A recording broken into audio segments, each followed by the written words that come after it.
going on, everybody? Welcome into the Week 16 edition of the Sunday Social over on the Fantasy Six Pack YouTube channel. I'm your host this morning, Dylan Clemons. Here with me to kick off the show, we got a little bit of different lineup for you. Joe Bond's here to talk his rankings breakdown and all the big storylines we have heading into Week 16. Your guys' fantasy playoffs, our fantasy playoffs. Joe, how you doing, man? Week 2 of the fantasy playoffs. How's it going for you? One not so good, one so good. So far so good at least. I sadly played against Puka and Matt Stafford on Thursday night. That's a 70-point hole after two players. I'm toast. Like I would need this guy's rest of the team to basically put up like complete like duds. So it is what it is. It happens, man. We always get these like massive blow up performances in the playoffs. You know, I remember like Kamara like 2 years in a row, like just with bonkers like 1 week in the playoffs and like win people league. Like 2 years ago, Jerry Jeudy, right? Went crazy in the semis and then didn't play in the finals, like because he got hurt. Gotta love it. It just wild things happen, man. It's fantasy football. You know, if this were week 5, you're going like, oh, just a bad week. You know, you got the rest of the season to make up for it. Can't do that. Happens in the playoffs. There's no tomorrow, so it kind of stinks. Such is life, man. How you doing? No doubt. I'm doing good, man. Kind of the same thing. I played against Stafford in one of the big money leagues I was in, so I wasn't feeling very good. The guy had Saquon yesterday. He scored. Dallas Goedert yesterday. He scored as well. And, you know, I'm a Bears fan, Joe, and the guy played DJ Moore as well, who didn't do anything until the long touchdown in overtime yesterday. So very last play of the game. I'm jumping up in excitement as the Bears win, but then I think about it, I'm like, oh, he had DJ Moore. And dang. Oh, man. Brutal. So, yeah, brutal. I think I'm pretty toasted that one as well. But, yeah, it's been a fun ride this year. I appreciate everybody listening. If you could hit that like button, hit that subscribe if you're not already subscribed, we really appreciate it. Head on over to fantasy6pack.net/plans, become an all access member where you get direct access to our entire staff, guys. And fantasy baseball all of a sudden creeping up, Joe, is right around the corner. There was a free agent signing this morning going to the White Sox, which seemed to surprise a lot of us. So that stuff's heating up, and we got a fantastic fantasy baseball staff over there, guys. So go ahead and make sure to check that out. fantasy6pack.net/plans, become an all access member. Just come in, check out the Discord, guys. You won't be disappointed, I promise. But all right, Joe, let's jump into some NFL Week 16 talk. One of the bigger surprises this week is Rashee Rice being out. You know, the Chiefs are already without Patrick Mahomes. Unfortunately, we saw him go down with the torn ACL last week. So the mustache man is back. Gardner Minshew. With Rashee Rice out, Joe, do we see maybe an Xavier Worthy breakout here this late in the season, perhaps? Or are you just kind of wanting to shy away from this Chiefs offense with no Patrick Mahomes? Yeah, I mean, I think he clearly gets he gets a boost over what he was. I mean, he was kind of outside the wide receiver 3 range in a lot of leagues, or in a lot of rankings weeks for me the last few times. Just not getting enough volume. No Rice, clearly things should be going back his way. Although, you know, we all will also see a little bit more of some other guys like, you know, Thornton and stuff like that will get a little bit more involved. Worthy doesn't get the volume that Rashee Rice did, right? Right. It is also Gardner Minshew, and to where he's probably one of the better backups in the league. Sure. We've seen Gardner Minshew before too. Like, just there's a reason why he's a backup quarterback, right? Just not the greatest. And you wonder just how much motivation this Chiefs team has at this point, right? It's just, Dion. I feel like, no Chiefs players today. Like, You just really wonder like how much motivation this team has. Like, they came into the season with Super Bowl aspirations, right? Like, they've been there for, it feels like, forever, right? And they get knocked out last week. They also lose their franchise quarterback, one of the best players in the league, Pat Mahomes. I don't know, man. It's just one of those, like, I don't really want to lean on it.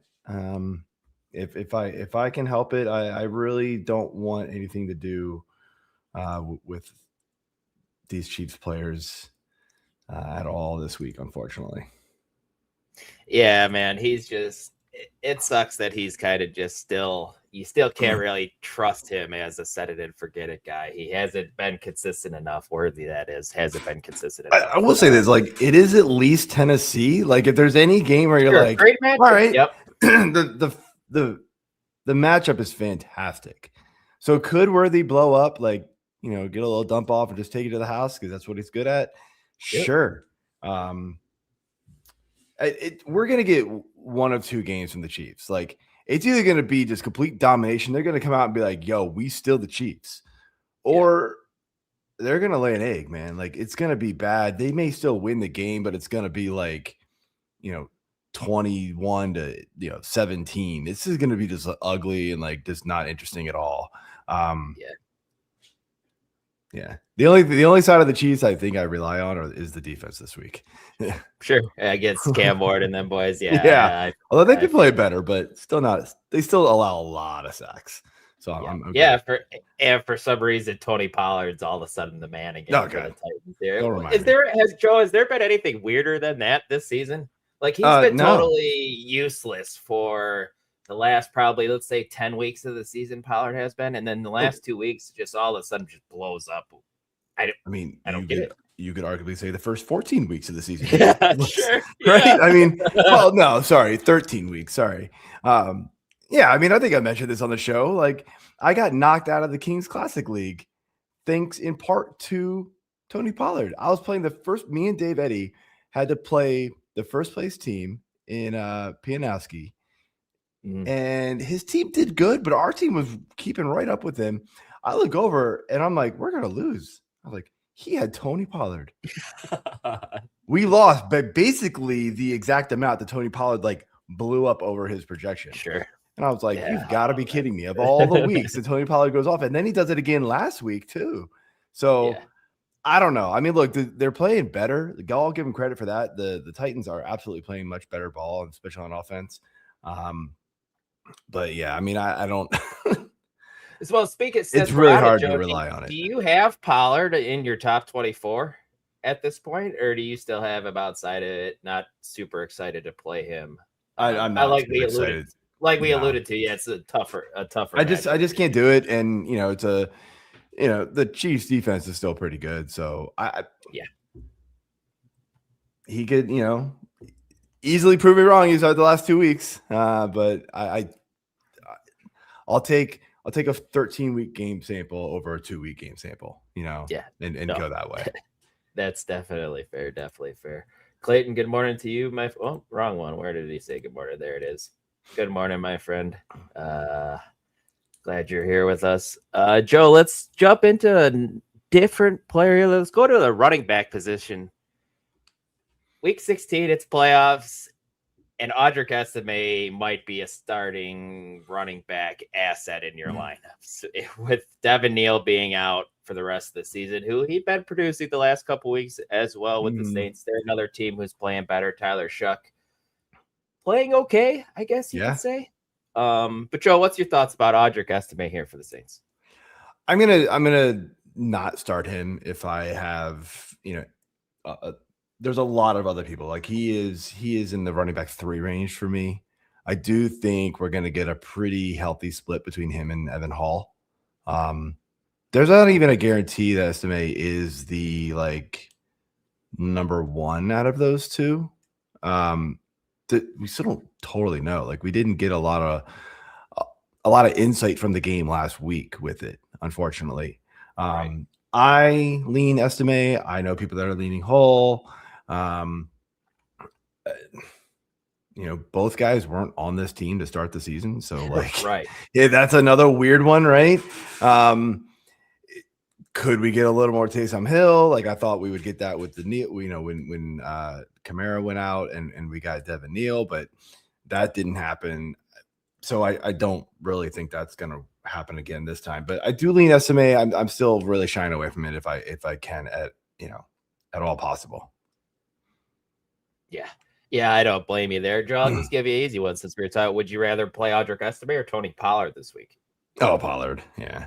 Pollard over Estime. Okay, just to kind of get a barometer here.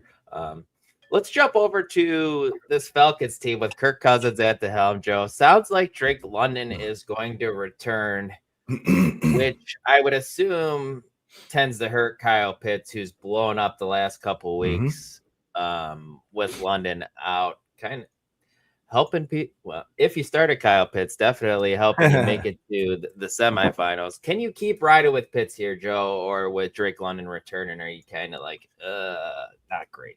I mean, I think you have to. I think, if you're expecting what you got last week, you're out of your mind. If you expect even half of what you got last week, I think you're sort of over projecting things and you're just being a little too optimistic. Look, when Drake London is active, he is getting a massive target share, right? And yes, a lot of that was with Penix, not Cousins.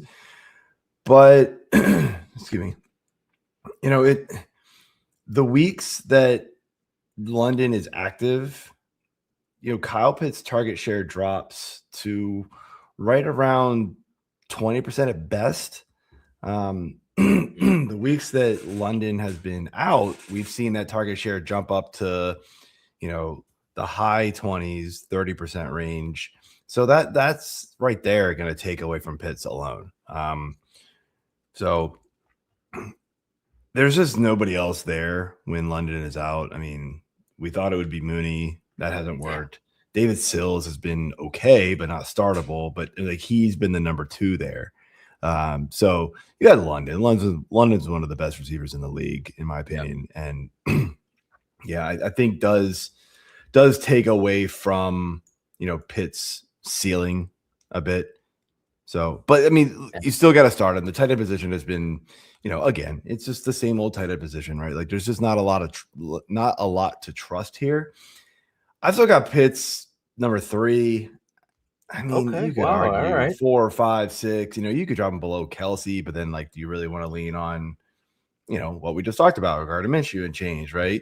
I've got him above Harold Fannin playing Buffalo. Shedeur Sanders, right? I mean, Fannon's seeing a boatload of targets, but I don't know. Do the Browns go back and just let Shedeur Sanders just try to win this game by himself the entire game again? That was a while. They were only down 14 to your Bears last week in early. They just abandoned the run game immediately. I know. I didn't understand it either. Guys. What are you doing? I know especially Sanders has had this crazy game, but no, man, that was not working. You needed to run Quinshon Judkins a lot more. Bowers has that super tough matchup. That one worries me. Yep. And they're going back to Geno. So, God. Oof. Yeah, man. That's why, this one, it gets Arizona this week. Maybe, but who else would you possibly put in front of him at this point? Not a lot of people, unfortunately. Yeah. Yep. No doubt. Colston Loveland even threw he sucked last night. And he gave you, I think, 5 or 6 points at the tight end position, thinking he could have done something too, Joe, with Luther Burden. And I mean, that game was a mess for the Bears until overtime. Such an odd offensive game from them, man. It was never in a rhythm. It was definitely an odd one, Joe. Let's jump into this one. And I feel like once we get going with the start sit segment in about 15 minutes here, guys, we appreciate all the comments jumping in. Feel like we're going to get a lot of questions today about Michael Wilson, Joe, with Marvin Harrison returning. Oh, yeah. Because he's another guy who's been absolutely thriving off the volume he's getting from Jacoby Brissett. But the last couple times Marv has been active with Brissett, he's been the one who's kind of been getting hit with targets early and often in games. So what are your thoughts about both of these wide receivers? And is Michael Wilson still a set it and forget it guy this week, as he has been the last couple? So Michael Wilson is not as much of a set it and forget it guy this week. I do have him dropped in my half PPR rankings down to around wide receiver 20 range. Harrison, on the other hand, is only up around wide receiver 30. And the reason why I did that is we're seeing reports that they're going to ease Harrison back in to where the last time these two played, Harrison just got his full workload, obviously until he got hurt. And we saw what happened. Wilson was basically non-existent, and Harrison was getting everything. And so it's tough because Harrison just being there at all hurts Wilson's volume that he's going to get. So you have to drop him, but Harrison being there doesn't necessarily mean he's going to be, get a lot of volume himself.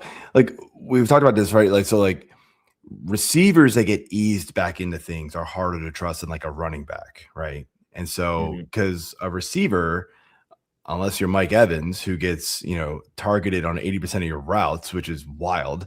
I've never seen that before. Right. I'm probably making that number up, but it was really high, right? If he saw 10 targets and played 50% of the snaps, like that's crazy. Unless you get that kind of, target share when you are on the field, it's going to be really hard to produce. And, like just a couple weeks before that, right? Chris Godwin only played like 50% of the snaps, saw like 5 targets or whatever it was. Like, so that's kind of what you more expect from it. Now, I will say this, right? The Cardinals pass the ball more than anybody right now. So that's possible. Right, it's possible we get 8-9 targets from Harrison, 8-9 for Wilson, 8-9 for McBride, right? Like that's, and 6-7 for Carter, that kind of thing. So sure, like it is possible that all these guys get what they're what they need to get. It's just if I have guys like Garland Sutton or Jennings and even Zay Flowers to some degree. Jacoby Myers in a tough matchup, like I would probably slide them over Wilson right now just because of the the unknown of just what his target share is going to be at this point. Yeah, no, that's totally fair. I'm definitely worried about him a lot. I feel like a lot of fantasy managers are going to be needing to depend on Wilson as well. I've got that decision in one of my leagues. I had Harrison in my IR, had to take him out. And now I'm staring at, do I start Wilson or Harrison? Because I picked up Wilson. So I'm like this, or do I just say screw it and take a chance on Justin Jefferson, who's literally right in the middle of them in my rankings. So it's like Wilson, a few players, Jefferson, a few players, and Harrison. And I'm like, I know. I realize what I said. It's my kid didn't run downstairs. Yep. I love it. Joe, we got another question here. What about Nick Chubb here? Do I dare say it? Nick Chubb. Woody Marks could be out today. Disappointed a little bit last week. He just can't make it through a game. It's so frustrating. But do we dare go back to Nick Chubb with a team and Texans who really, Joe, they really struggle to run the ball here? I don't want to, man, but like, look, there are some bad running back situations right now. Look, if Woody's out, it's Vegas. A lot of people are like, oh, it's CJ Stroud week. It's CJ Stroud week. I'd be careful with that. Look, the Vegas defense is bad. Do not get me wrong. They're probably one of the worst pass defenses in the league. From a fantasy standpoint, though, they get behind. They start losing so quickly that the opposing team just stops passing the ball. I think we said a stat on the Fantasy Six-Pack Hour on Thursday. They've only allowed one 300-yard passer all year. Like, they don't get blown up by opposing quarterbacks because they don't have to. And so it's just kind of crazy. So, like, I have Stroud ranked pretty highly. But I'm not super duper confident that like just the volume and like the competitive game is going to be there for him to put up the fantasy stats you really want. So with Nick Chubb though, like if Woody Marks is out, I think he is the guy. I really don't want to start him. Right. I know Jawar Jordan was a good story last week, but that one's now that Chubb is active, that's thrown out. I picked him up and I just wanted him. Just so that none of my opponents got him. And then this morning, once Chubb was announced active, I was like, drop. just got rid of him for anybody else. But yeah, Chubb is I forget where I put him. I mean, it's not great right now. It's not good because Woody is still, right now projected to play. But I think as soon as that happens, Chubb could go into like maybe flex territory at best. Right. I'm going to guess people at this point in their leagues probably have a better flex player than Nick Chubb. So yeah, I'm not relying on it.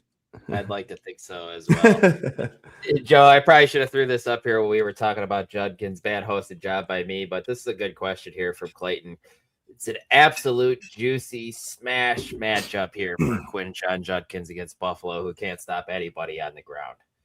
Do you think he could have a big day today, or do you see it more so as a trap game here, which with Clayton asking, because like you said last week, they just abandoned him. No Dylan Sampson either. I don't think Jerome Ford's there, so it's really just Judkins. What do we do here with him? Man, I've got him down at RB19 right now in my half PPR rankings, so not great. Not what you would think from a guy who, the way he was playing early on this year, then going against this Buffalo, just porous run defense. That's not where you thought he would be ranked if you had asked this question 5 weeks ago, right? We're looking now in Shedeur Sanders. This Browns team just seems like they're like, oh, we're just going to see what we got in Shedeur and just let this sink ship with him, and just like almost like they're just trying to like prove everybody wrong. Like, oh, see, we told you he sucked. Like, well, I don't understand what's going on there. It's like, totally they are digging themselves. Yeah, they're digging their own grave. Like this coaching staff is just digging their own grave. I don't know what they're doing. Quinshon Judkins is absolutely the best player. They need to lean on this. They need to slow the game down if they have any chance of beating Buffalo. You cannot just pass, incomplete, punt the ball to Buffalo. Josh Allen will kill you. They got to slow this game down. Let Judkins do his thing. The run defense is bad in Buffalo. I want to say he should do well, but I don't have a ton of confidence. But in leagues where I've got him, I am throwing him out there because I don't have anybody else behind him. So yeah, Clayton, I kind of hear you, man. It's a little bit of a trap game, but I'll say this. I've got him in front of Pollard. I trust him more than I do Pollard still. What about Joe? Just a little selfish question here. I got Judkins over Rico Dowdle right now. Are you cool with that? Or would you lean Rico? That's one spot. And it's only because Dowdle is now back into like a complete committee with Hubbard. Sure. All right, man. Yeah, like I said earlier, a lot of tough decisions we got to make this week in our semifinals. Myself, because I sat Kenneth Walker in favor of Quinshon Judkins, but like, of course, you sat Kenneth Walker. Walker has been terrible for like 6 weeks now, if not longer, really. And they blows up for 20-something points against the Rams of all teams. Like that was just bonkers. It's totally fluky. Two big plays too, like two massive plays is what really did it. No doubt. Him and Charbonnet both had great weeks. I know. That Seattle backfield's been weird all season long. One more storyline I do want to talk about before we switch over to your top streamers of the week. It's the stuff you do for USA Today. Tua Tagovailoa, that big contract he signed just is either last year or 2 years ago. He's now benched for Quinn Ewers. It was announced earlier this week. The Dolphins had been playing better. They had won either 4 or 5 straight, and then they lost. The offense looked bad last week. Tua's benched. What do we do here Devon Achane, obviously a set it and forget it guy still. But what do we do about everybody else? Jalen Waddle, just no part. Darren Waller, just want no part of him, Joe? Like, what are your thoughts here? I think Waddle drops to like wide receiver 2 range. I do worry that, Ewers is just not going to be able to, keep this offense going. I know Tua was terrible last week. Did you see the stat during that game? All of his interceptions this year have come against zone. Oh, I did not see that. No, what an incredible. It was like all 15 of his interceptions have kind of come against zone defense. Like, why would you run anything else against them? Exactly. Bingo. And then if anything, it keeps Achane in front of you, right? You don't turn your back on Achane, who's the fastest player in the league. Like, come on. Yeah, it's a great matchup, Cincinnati, right? Their defense has been a little bit better as of late, but they're still bad. And Yeah, I worry about this. HN I'm throwing out there. Probably in most cases, I'm still throwing Waddle out there. Waller is sort of a fringe tight end one at this point, maybe not even. No, actually, I've got him back into the just below the tight end one range. It's not a great situation. You didn't feel super confident with most of these guys outside of HN and Waddle most weeks anyway. But and the only reason why you like them is because you just knew Tua was looking his way and looking his way only, and that Tua was good enough, right, to get him the ball in most cases. Yes. I really don't know what to expect from Ewers.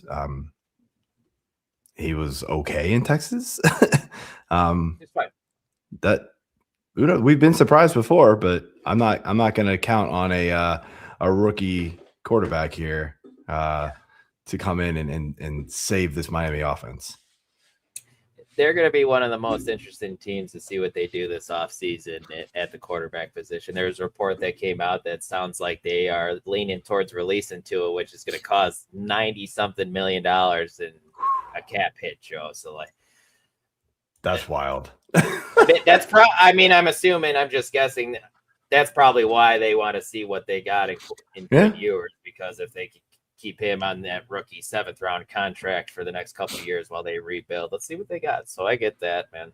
But yeah, I guess it's time to move on for Tua. Let's see if he catches on anywhere here, because there is some quarterback needy teams, but I don't know how much he could really help, Joe.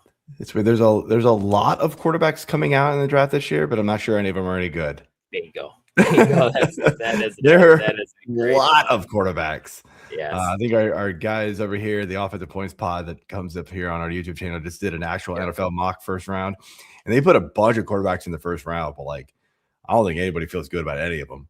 Even Mendoza going early, you're like, is he really good? I don't even know. Yeah, does he really got it? I'm with you. I'm with you there, man.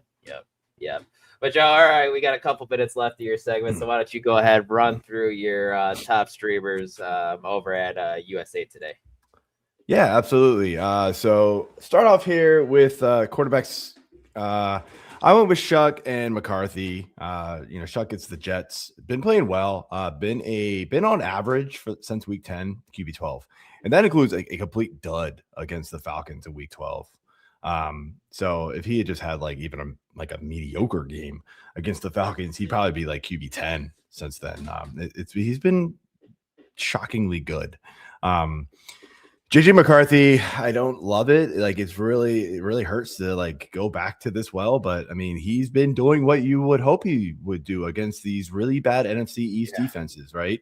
Yep. And he gets another one this week in the Giants. So you could stream a lot worse quarterbacks. So that would be another one I would go to. Over to Arizona.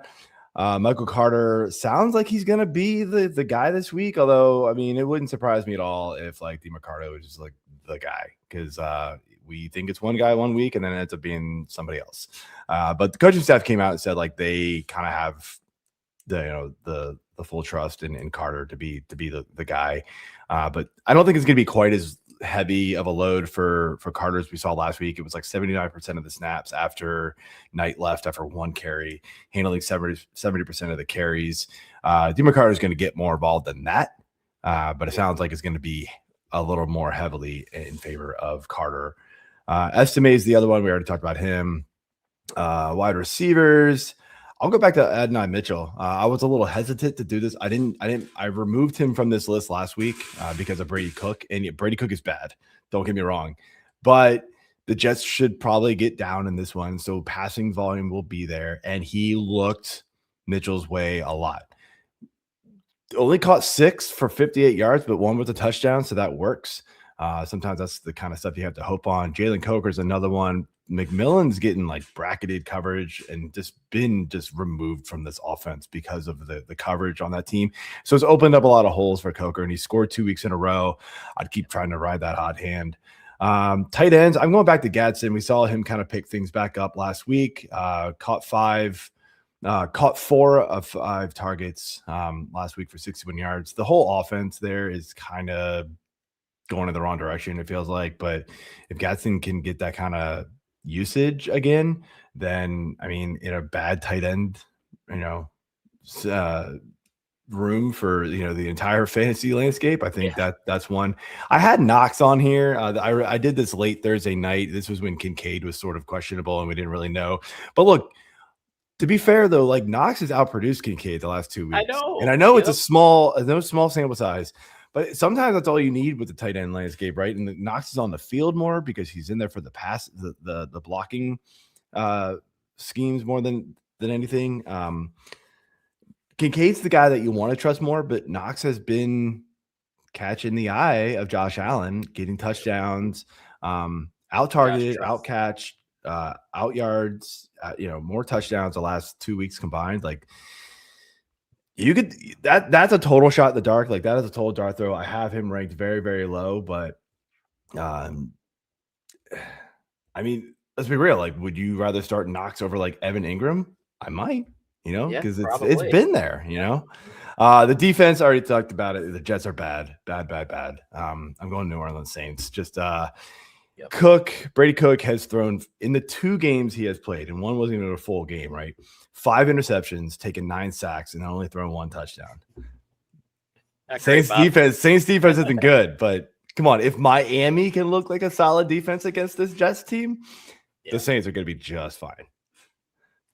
Yep, I'm right there with you, Joe. Love it. Before we get you out of here, go ahead and plug what you got going on the rest of the year. We only got a couple more weeks left. I know you're jumping into fantasy baseball content here pretty quick too. So what you got? Yeah, absolutely. So Twitter, X at F6P_Joe. Obviously the rankings and most of my content is still over here at fantasysixpack.net. I do write this streaming sleepers article for USA Today. Be doing my last one next week. Probably a little earlier in the week. We'll see what goes on because of a busy holiday schedule. So my streamer and sleepers might be a little more interesting next week because we won't know a lot of information. But I'll try to get them out before those Christmas Day games at least. So that'll help out everybody. And then, like you said, our baseball content starting to roll out. We got our early top 10 positional rankings. We've got prospect ranking lists coming out. More dynasty stuff right now than redraft, but it'll start slowly picking up here.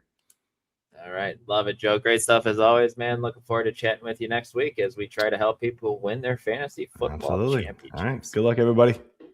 See you, Joe.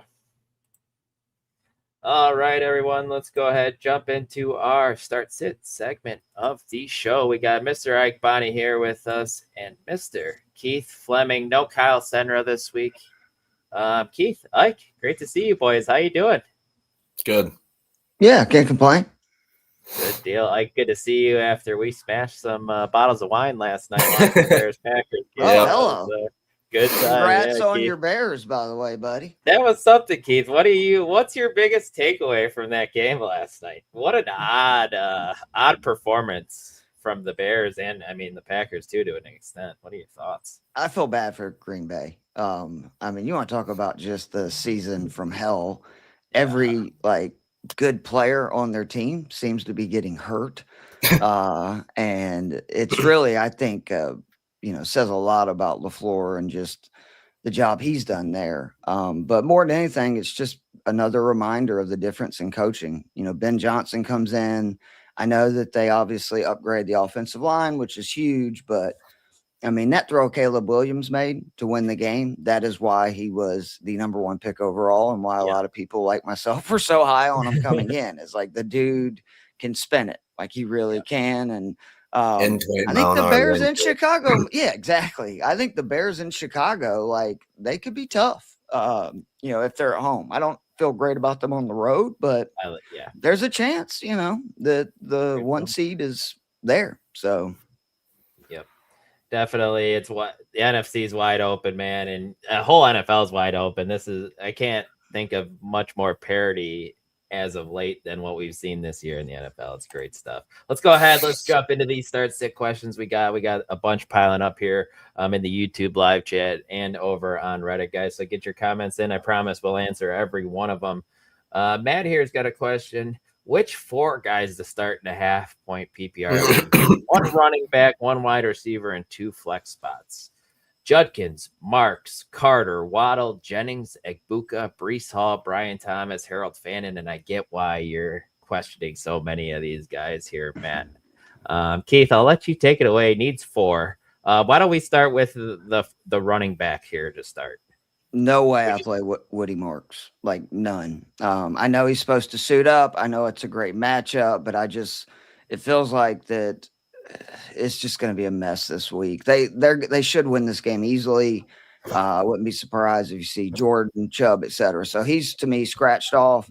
If it's PPR, I do like Michael Carter probably slightly over Jukins, but it's close. I do wonder, is Buffalo going to get up big and then Cleveland is kind of not able to run the ball? But ultimately, I would probably put Carter there just because the Falcons are so bad. And then from there, I mean, I don't like Waddle. I don't even love Ibuka today. Right. Like the guys I like out of those receivers are Jennings and Thomas. And I'd have a hard time sitting Harold Fannin with the volume he's getting right now. But if you want to run both backs, I'm okay with that too. Sure. Ike, anything to add there? I would say Judkins probably should be the main guy. And then I think it'd be cool to get Breece Hall in there because he should probably get most of the work. And then Breece is just scary to me, man. Just that whole offense. Because that whole offense. Here. Yeah. Then, like you said, Fannon's just getting mad targets over basically all the other guys more than all of them. 25 the last 2 weeks. That's insane. No doubt. So let's go Carter. Let's go Judkins.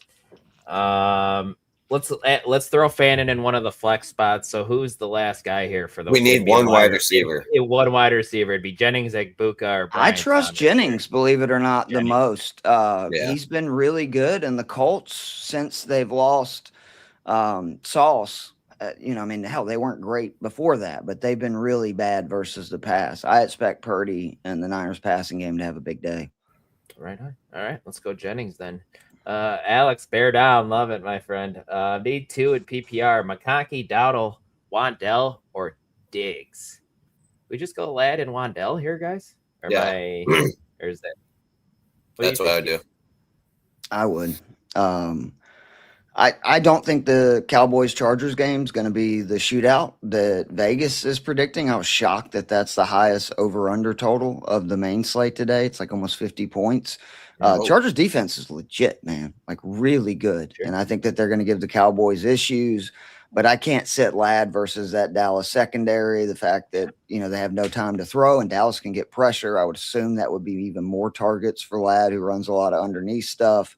And then, Wandell, he's, one of Dart's favorite targets, and I expect the Giants to play from behind in this game. Vikings offense has finally showed signs of life. I think they've scored like 65 points the last 2 weeks. I just can't trust Diggs. And I think that, the way to beat Tampa is to air it out. I actually love Coker and McMillan and like the pass catchers today versus a very bad Tampa secondary. But I don't know if that's good for Dowdle. Right on here. Let's jump into this PPR league. Give me your flex order here. Evans, Michael Wilson, Bucky, Chase Brown. Just list them for the man. I kind of like that Michael order. Wilson, I still like Wilson. I still think he's going to be fine because they said yesterday that Marvin Harrison's going to be on like a snap count or whatever. So Michael Wilson still should be the number one, and Jacoby Brissett absolutely loves to air it out. So I still like him. I like Mike Evans too. And then Bucky and Chase, I would take Bucky over Chase, but yeah. Okay. I think I would actually probably have Michael Wilson last here. I'm struggling to trust him here with Marv back. Keith, what are your thoughts here? How would you rank these flex options? Yeah, it's not that I don't like Wilson. I mean, obviously, if you have him, you probably are playing him. I don't know if you're going to have a lot of options over him, but Evans would be the first guy. Again, I think that Carolina-Tampa game, there's going to be a lot of points in it, a lot of passing. Evans immediately got 12 targets last week, 130 yards. I think he only needs now like 650 over the last 3 to extend his 1,000 streak. So don't be surprised if he has like a 200-yard game. And then I would slightly have Bucky over Chase Brown just because we've seen Samaje Perine is eating into the workload to where Bucky gets a majority of it. Carolina does struggle with backs, both in the passing game and running. And then I would have Wilson laugh. But this is why this is definitely a team still in the playoffs, because if that's your, your decision, wow. Like it's a loaded team right there. No doubt here. Non-PPR pick one, BTJ, Wandell, or Estime. At first when I saw this question, I just wanted to eliminate Estime here. Oh, that's where I would want to go. I pick BTJ because I think he has the most chance to score a touchdown. Okay, with it not being non-PPR, that's where it Estime intrigued me a little bit more. But Keith, give me the case here on what your thoughts on Estime. I mean, it's really not that big of a case, other than the fact that the Jets are freaking awful versus the run. I mean, they've been so bad since Quinnen Williams was traded. Like, it's insane. I mean, look at like what Bijan did. Obviously, what was it, 2 weeks ago? Like every Dolphins running back scored a touchdown. And running backs have scored 8 times in just the last 3 games, scored touchdowns. And they've particularly struggled with running backs in the passing game. And if you look at Estime had 3 catches for 30 yards and, minimal work last week. And don't forget, Devon Vele is out this week. That's 25 targets over the last 4 games that are up for grabs. So I would think that with their struggles in the passing game, he might get some volume as well. I think he's a better back than Evan Hull, even if it's a 60-40 split. I just think it's most likely he scores a touchdown. Sure. But I understand the case for BTJ. I think the Jags are going to have to score points because I think that their defense is going to get tested today by Denver, and they might have to air it out a little bit more than they probably want to. But I'm picking on the weak kid, and the weak kid is the Jets run defense right now. It's freaking atrocious. All right. Totally fair. Yeah, that was a great case there. Let's jump over to some questions here over on Reddit here. Just go a little bit quicker. Woody Marks, Michael Carter, right? Yeah. Oh yeah. Again, I just can't trust him. All right. Dak or CJ Stroud, 6-point touchdown. Who's Texans playing? They're playing the Raiders. I mean, I'm the outlier here. I like the Texans. I would do CJ Stroud then. I don't think the Cowboys are going to have a big day. Like, I think people are underestimating this Chargers defense. A team hasn't scored 20-plus points but once in their last 7 games against them. Like, that's a really good defense. They are carrying this team, and they want to muddy it up right now. Like, that's the way they're winning games is ugly games, draw it out, run the clock, and just rely on their defense. So I like Stroud. Raiders are bad. Yeah, they are. Pick 2, full PPR, need big games, so looking for ceiling plays. Michael Wilson, ETN, Waddle, Wandell. They're leaning Wilson and ETN. I think ETN's the lock out of this group. I'm picking Wilson because he can easily have that big game you want. Keith, are you locking in ETN out of this group? And then where else are you going? I mean, because you need ceiling, I would probably say Wilson would be the lock. We've seen what his potential is. I'd probably lean ETN. I also really like Wand again because we're saying ceiling, right? Wandell's another guy that kind of has sometimes some massive games with Dart, especially when they get down early. I just worry, like, as much as I think the Vikings offense is going to continue to look good, if they don't, I don't see the opportunity for him to get a lot to where we know ETN's going to get work.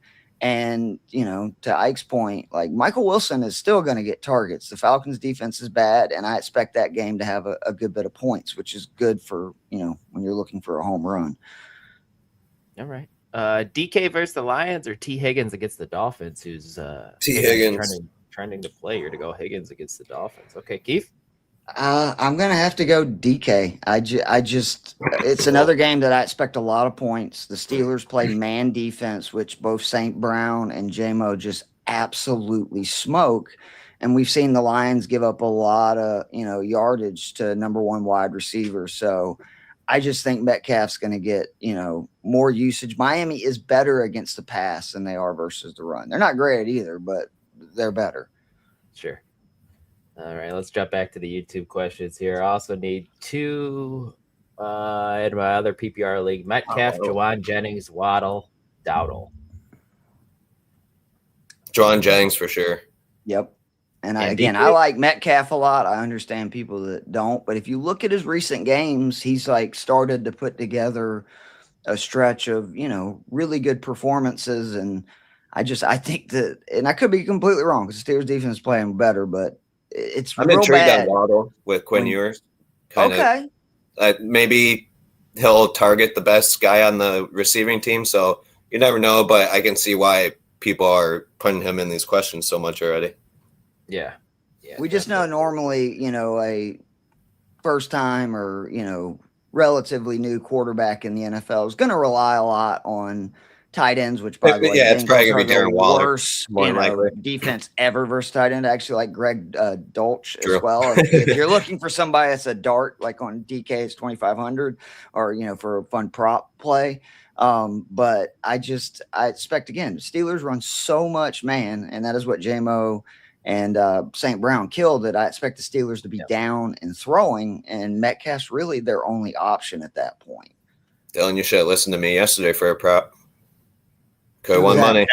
Jade Walker. Anytime you're going to get a touchdown. I told me Jade Walker anytime touchdown. I didn't do it. Probably pretty good, right? Yeah, probably. Close like to 10 to 1, I'd assume. Yeah. We got. Oh, what? Come on. There we go. Our kicker ranker is not here, Kyle, this week, guys. Oh, no. Boswell or Pinheiro? I'd probably go Boswell in the dome, right? Ooh, but isn't Pinheiro scored the most? He's still one of the highest scoring kickers, and he's missed games. I'm not the kicker guy, though. I am. Yeah, I stuck with Cameron Dicker and let it ride the whole season, so I don't know much about the kickers right now. They play the Colts. They're in a dome as well here, so that's a good point, Keith. I'll go Pinheiro because let's go Pinheiro. All right. Yeah.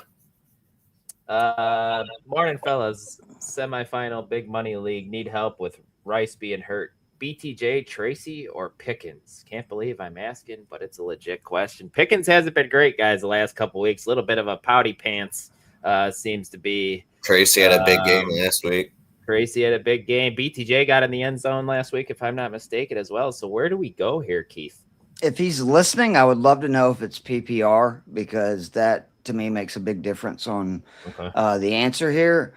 I don't think I can sit George Pickens because of the volume. I know I'm sitting here saying that I expect the Chargers to really give them troubles, and I do, but it's just Pickens is probably the most likely of those three to have a big game. And I mean, ultimately, again, I talk about this pretty regularly. I don't think you could live with sitting George Pickens for BTJ the way he's played, or Tyrone Tracy, and then him having a big game, and that would eat at you probably next year still, to where the others would not. But I do like Tracy. I think that they need to use him so they don't get dart killed. And we saw that he was a receiver in college, so he was used both in the passing game and on the ground. Right. Ike, are you gonna go with Pickens here, or do you lean BTJ? Yeah, I'll go Pickens. Yeah, that's where I would go as well. Been driving myself crazy this week trying to decide between Pollard or Diggs. Here, bro. Yeah, Joe and I talked about what Pollard is, what Pollard has done the last couple weeks after not doing anything all season. So I'm basically out on Diggs, so I'd do Pollard. Diggs has been nothing lately. You would. Okay. I also like Pollard here. I mean, just remember that Gardner Minshew was great in Indy. He had some moments in Jacksonville. He was terrible in Vegas. And without Rice, I have concerns how well is Kansas City going to move the ball? If Kansas City doesn't score points and move the ball, that's going to mean much more volume for Tony Pollard. And he's been doing good work with volume in recent weeks compared to earlier this season. So I think he has a decent chance to have a big game. Kansas City's run defense is still good, but it's not the elite run defense it's been in the past. And again, the more this game kind of stays ugly, I think the over-under is 37 points, the more likely Pollard's going to get, peppered with touches. And we know he can catch passes as well out of the backfield. All right. Right on there. Evans or Michael Wilson? Probably be Evans. Yeah. All right. And then Waller or Gatson? Full point PPR. It's Waller. Again, this Bengals team gives up 5 more fantasy points to tight ends than any other defense in the NFL. and they are literally right now the worst defense in the history of fantasy football versus tight ends. So at least since they've been tracking it. I don't know how far that goes back, but I mean, it is insane. And again, rookie quarterback, I would assume he's going to be throwing to, the tight ends a lot. So I think Waller has a chance to have a monster game. All right, let's go there. Mike Evans, Darren Waller there. Good morning, Chop League. Need 3. This is a brutal question here. Derrick Henry, Drake London, Jonathan Taylor, Travis Etienne, Mike Evans, Bucky Irving, and or Chris Olave. What is a Chop League, if you don't mind me asking? I have no idea. I think it's when somebody gets is it a guillotine league when a team gets eliminated, all their players go. Oh yeah, I got you. Okay, that would make sense. Why he has this ridiculous roster. He needs 3. I can't sit Derrick Henry in December. I just can't. The history says he is going to do well. It's a good matchup, and I think that I would go Evans and Taylor. That's what I do too. But I mean, London scares me. Don't get me wrong, because we've seen he's unreal when he's in there. But I trust Evans with Baker more than I do London off the injury. Cardinals really struggle with running backs and tight ends. Pitts has been good. So I would go again, Henry, Taylor, and Evans. But I understand if you want to go like say London, Evans, and Taylor, like that also makes a lot of sense to me. I'm right there with you. And it's even hard sitting Chris Olave. Oh, yeah. No, I would play happily any of those guys. Like, I would happily play any of those guys in a playoff game for sure. Yep. Need 2 RBs and 2 wide receivers. Genty, Marks, Harvey, Michael Wilson. Jacoby Myers, I'm assuming. Jacoby Myers, Xavier Worthy, who might see a bigger role with Rashee Rice out. Marvin Harrison Jr., full point PPR. Ike, where are you going here? 2 RBs, 2 wide receivers. For the RBs, I'm doing Janty and Harvey. And then for wide receivers, I'm doing Michael Wilson and Jacoby Myers. Okay. I'm with you on the running backs. I'm with you on Jacoby Myers.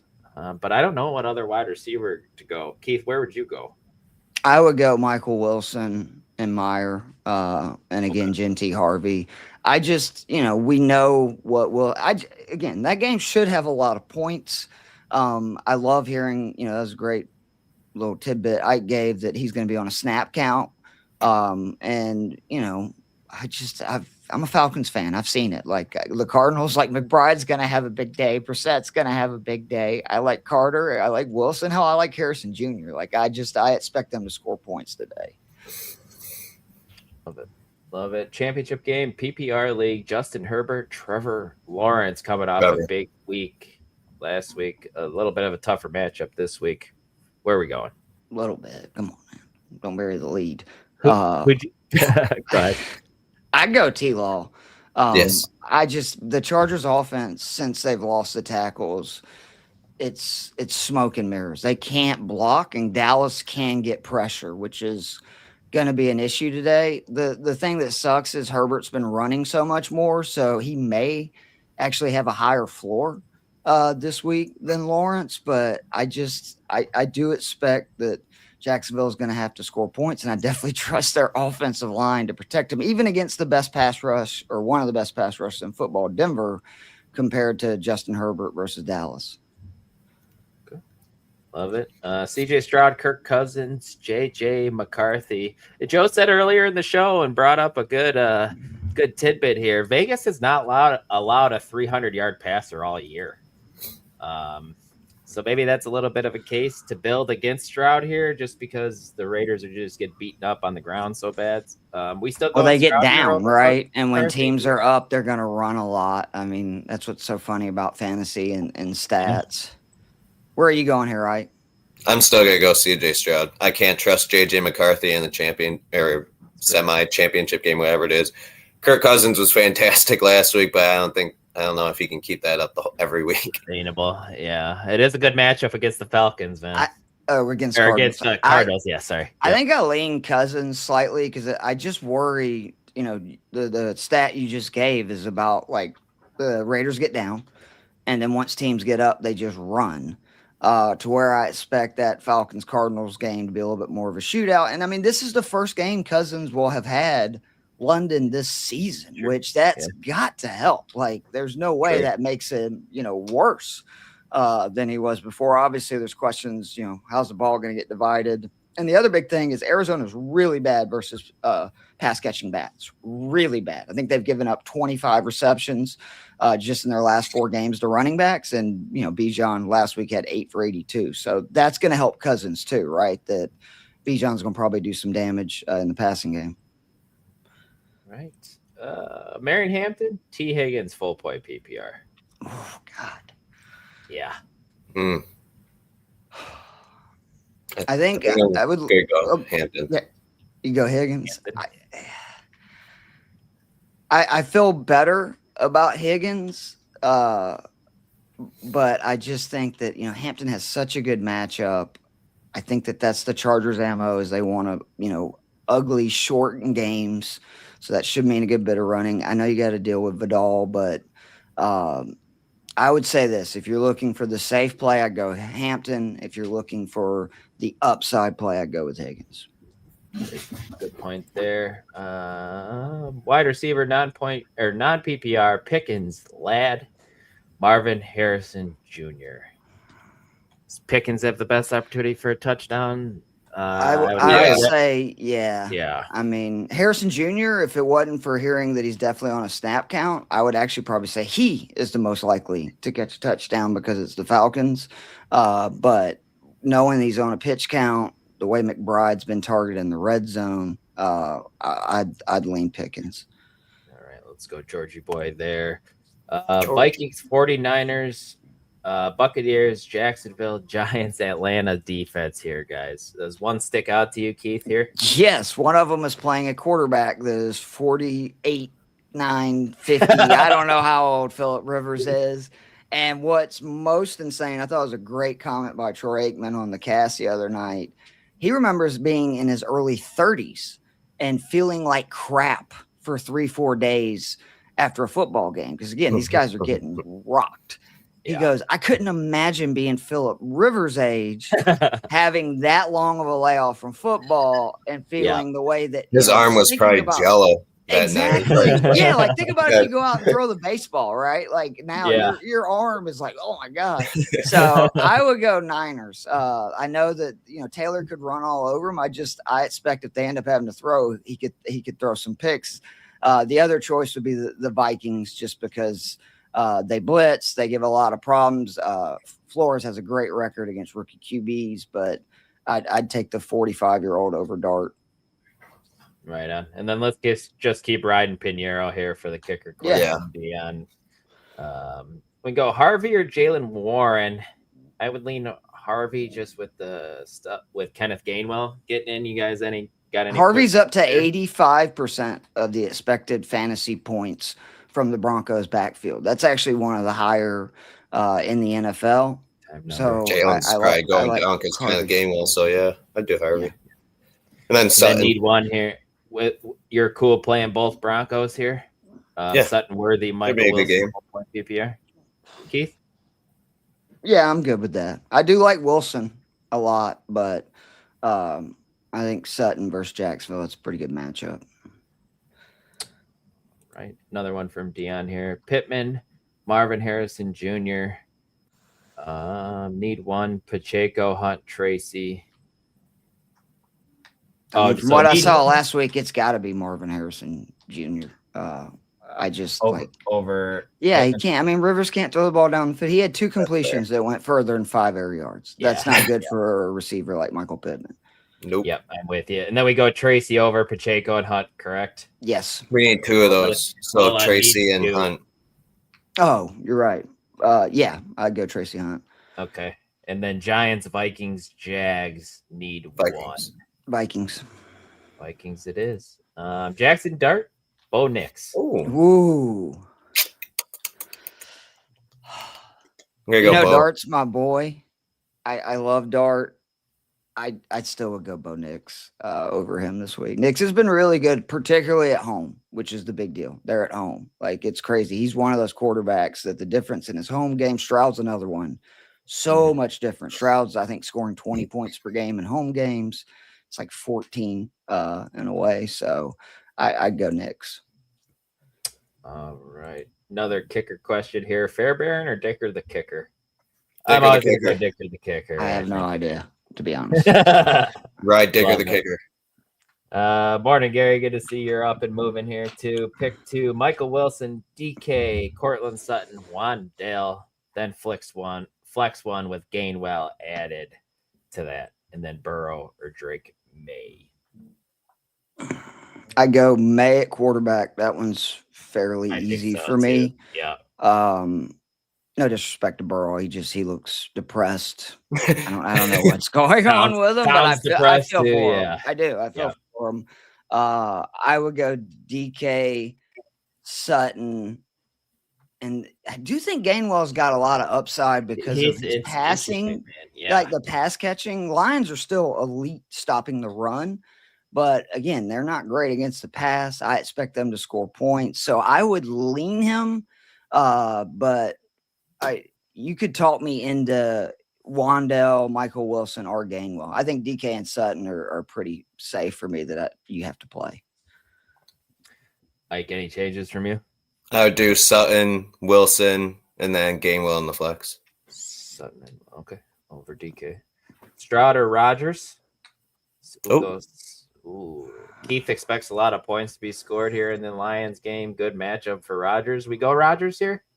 Yeah, I think I would. Again, they don't give up rushing touchdowns. So if you think Pittsburgh's going to be able to score points, which I could see, them losing like 35-24, Rodgers, I would assume, would have to have a couple passing touchdowns. Yeah. But again, I do want to point out Stroud's averaging 20 points per game in home games. He's been much better at home than he has been on the road. Oh, God, he has all 3 Tampa Bay receivers. Evans, Igbuka, Godwin, McConkey. I think it's just Evans and Ladd, right? Yep, that's what I would do. Yeah. All right, another one from Dion here. Judkins, Henderson, Dowdle, Javonte, Aaron Jones. Just got a flex one here. Oof. Henderson. Yeah. Dude's on fire right now. Yeah, I do like Aaron Jones' matchup a lot because he's getting a ton of volume the last couple of weeks. And the Giants, as Joe Match always reminds me, they're so bad. They're basically allowing 6 yards per carry right now, which is just dreadful. So, but I would ride Henderson. He's just been too good lately. All right. Need one running back. Add to flex. Aaron Jones at a juicy matchups. Chase Brown, Zay Flowers, Juwan Jennings, full point PPR. I can't sit Chase Brown, even with all the nice things I just said about Aaron Jones. Yeah. I kind of want Flowers in there, so I think I'd pick Zay Flowers for the flex. And Chase Brown. I'd be okay going both backs here, too. I would, too. That's not bad. Again, to me, it's Chase Brown, and then I'm okay with any of those 3. I would lean slightly Aaron Jones because he catches passes and runs as well, but Flowers and Jennings both have good matchups. They're both right now the clear number 1, pass catcher in their offense. So I'm okay with any of them. Trust your gut. Keon Coleman is a healthy inactive. I don't know what's going on with that guy. Something's going on with that. Knucklehead alert there. Brock Purdy or Baker Mayfield. Ooh. I think Purdy's been good, man. I kind of want to do Purdy. That's what I was going to say. And I think Baker, the Tampa Carolina game's got a chance to be a sneaky shootout, but Purdy has been really good as of late. And then what is the second part? 80. Looks like Darren Waller or 80 Mitchell for the flex. Oh, 80. I got it now. Okay, I got it. Waller. As much as I love Waller, and again, the Bengals are worse.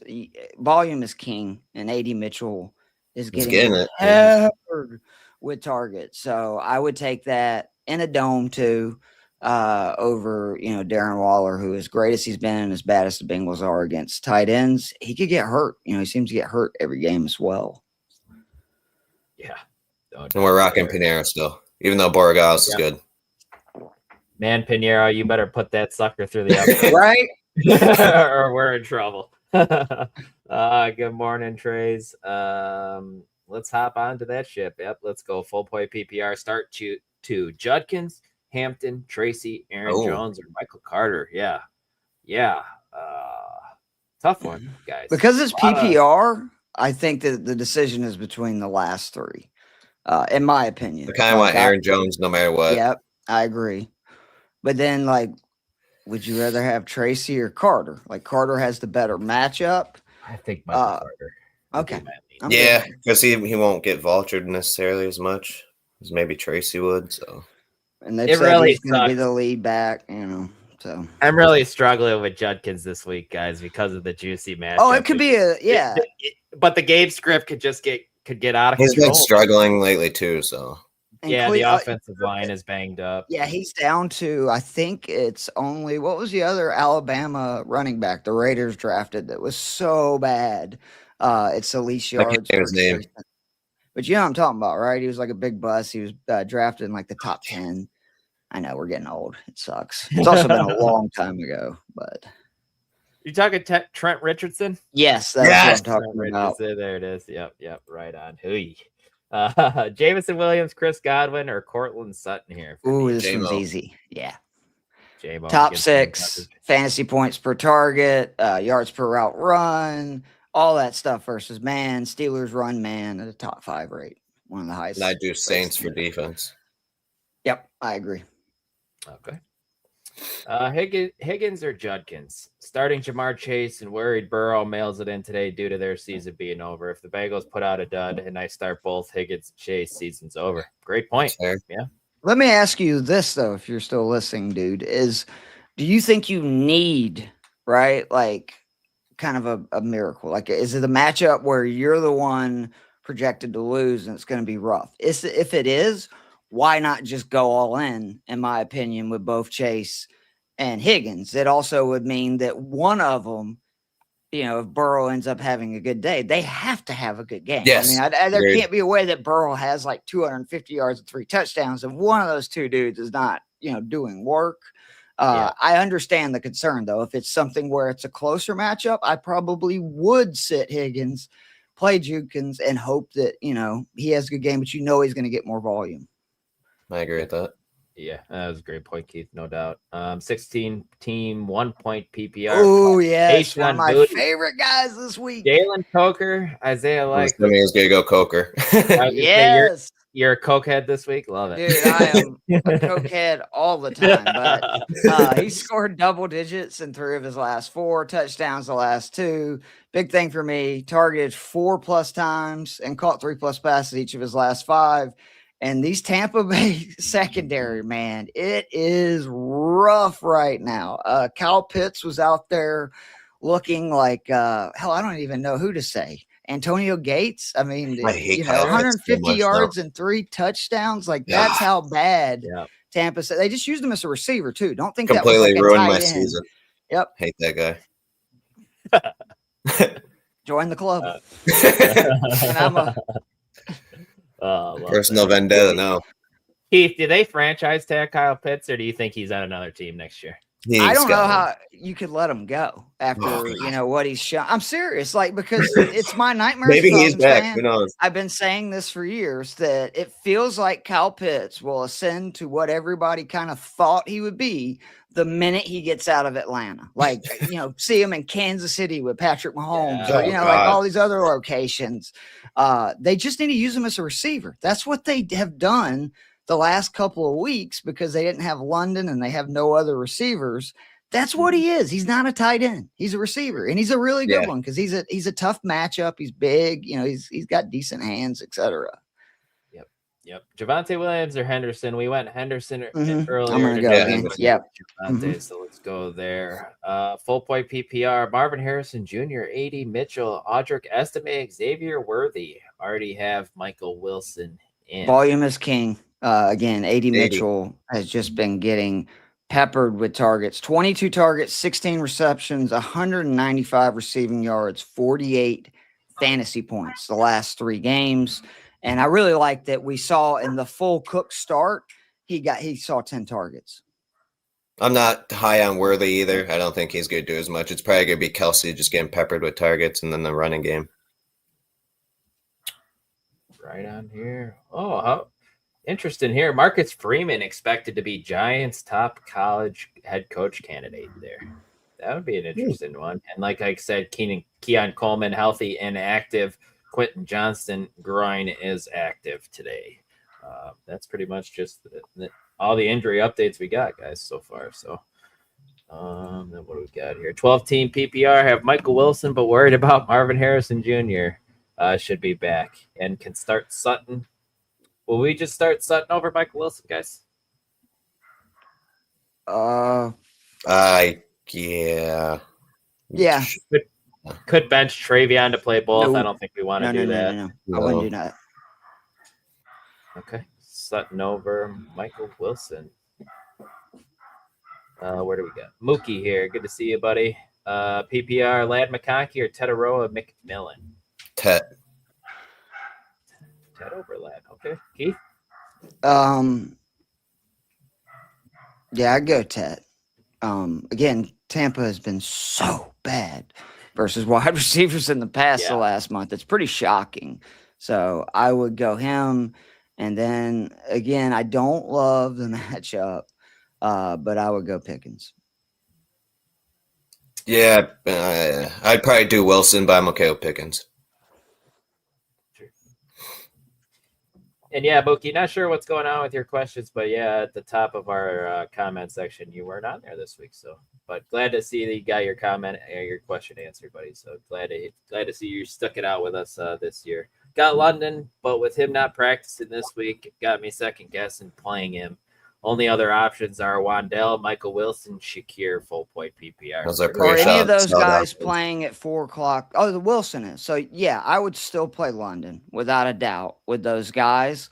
Obviously, if he's a late scratch, you can just throw Michael Wilson. Yeah. So, if you didn't have a 4 o'clock guy, I would say I might, put somebody else just in case. But London, I can't sit him. I mean, you just look. He's been wide receiver 1 3 times this year.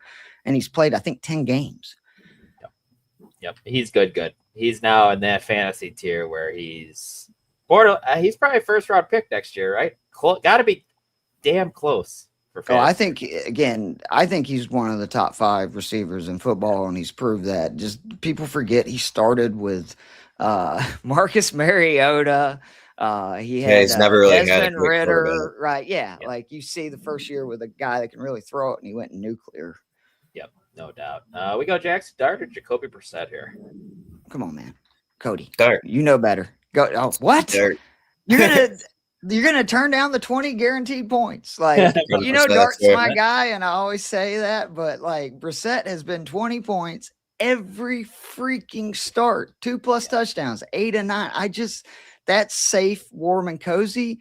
I will say, Cody, if you think, again, it's a matchup where you're projected to lose, or say the guy had Puka Nacua already go off on you or something, go with Dart because he does have more upside. He has the ability to score like 30+ points, where literally Brissett's games have all been like 20 to 24 points. But I'm always for the nice, warm, cozy, safe option if it's there. PPR and a point for first down, 3 wide receivers and a flex. Running backs are Rico and Gainwell. Wide receivers, London, Olave, Tetaroa, and Jawan Jennings. Switch any Michael Carter or Marks over Rico or Gainwell? Carter over Rico. Is that where we would do? Yeah, I think I would, especially with how muddled the Carolina backfield is again. It was nice when we had that like 4-week stretch where it was Rico Dowdle show, but that's gone away. In the last month. And then the receivers. Yeah, who's the odd man out here? I think you got to sit Jennings as much as I love him. Like that's just huge volume for those first 3. Huge. Start 1 half-point PPR needs stable points. Gainwell, like Fannin, Judkins, Michael Carter. For me, it's probably Gainwell or Michael Carter here. I was going to say Fannin should be mentioned too because he's pretty solid lately. But I would go Gainwell. He's getting 5 targets a game, catching all of them, and should be relative in the running game too. Yeah, I think that's the safe play. And Carter would be the other one that is very safe. Yep. The crappy thing is like Jukins and Fannin have huge potential upside. Fannin because of the volume. Problem is the Bills are the best defense in football by a long shot versus tight ends. And Jukins could go crazy on Buffalo's, we know, atrocious run defense, but it's the Browns and they're struggling. So I don't know how good I feel about that. Sure. Yep. Ashton Jeanty or Michael Carter here? Oh. I think it's Can't believe that's where we're at right now. It's full point PPR too. Well, Genty's getting decent. That's what I was just about to say. If it's full PPR, I think I would still go with Genty because he's going to see so much volume if the game goes the way we think it is in the passing game. They don't have any receivers, so that's why him and Bowers are just getting peppered with targets. And then I'm assuming, is that Tyler Warren, right? Yep. That's Gadsden and Warren here for him in position. I mean, I hate to say this. I would be wondering if there's any tight ends on the waiver wire. I would start Godson of those two, but like I feel like Tyler Warren's season kind of went up in flames when Daniel Jones got hurt. And again, this Chargers like offensive line cannot block anybody, and that's why the Chargers offense, think about it. They haven't allowed more than 20 points in like 6 of their last 7. I think they're 4-3 in those games. That's how much the offense has struggled as of late. Keith, just to add context, because this is for Ike and I's home league. This is our buddy Sean. Hunter Henry, Colt, Dalton Schultz, Darren Waller, Jawan Johnson, Mark Andrews are the top tight ends available. Like Dalton Go pick up Darren Waller. You can get the guy playing the worst defense. And again, I just assume a rookie QB making his first start is going to target his running backs, his tight ends a lot. It's why Waddle could go either way because he's not necessarily a guy that's running way down the field and there's a lot of air yards involved with him. But I do think that the tight end, Achane and Waller are both. I'd be shocked if they don't, see at least 5 to 10 targets each. True. Good morning. PPR format for the flex position. Start Michael Wilson, Marvin Harrison Jr., or R.J. Harvey. I'm all in on Harvey. I am too. You're all in on Harvey. I mean, that stat that I gave where he's getting 85%, like that was the whole frustration with the Broncos backfield earlier this season is nobody was getting a majority of the work. He's getting all the rushes inside the 5. He's involved in the passing game. I mean, he scored 10 times this season. Same exact question here. How about that, guys? Need to start 2, Michael Wilson. Oh, start 2 here. Okay, so this would start 2. So again, Harvey, and then I would go Wilson over Harrison. I would do Harvey and Wilson. Yes. Yep. Championship here. Oh. Not a flex. The same question. Nope, flex away, Sean. Question. You should, bro. It's the same question, isn't it, Ike? Yeah, it's Carter, Ashton, it's a little and then different. Pick up for some reason. Yeah, because we didn't have the running back. I would go Ashton and Carter for the 2, and then again, I would ask: is there other tight ends out there? Yeah, pick up Darren Waller. And pick up another, tight end.